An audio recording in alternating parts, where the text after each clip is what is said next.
Hey, Kate here at WTI. Now, have you ever just wanted to stare at yourself while you work out? Well, that's what these gym mirrors are for from EVENLIVE. They come in a set of 16. Now, you may not want to stare at yourself, but critiquing your form is super important when you're working out. So that's why I love having these mirrored tiles on the wall.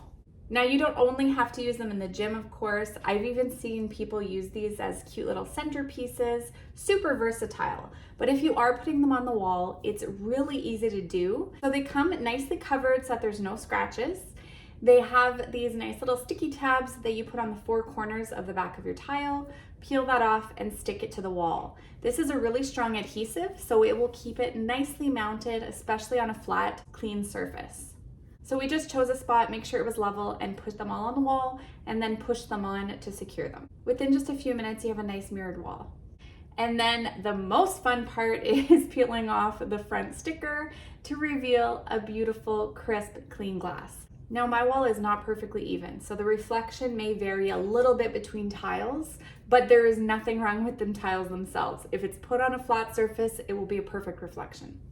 So whether you're using this for decor, you want to have a full-length mirror, you want to have it in your gym to critique your form, or just for a little flex session, I think you will absolutely love these tiles, and that's my point of view.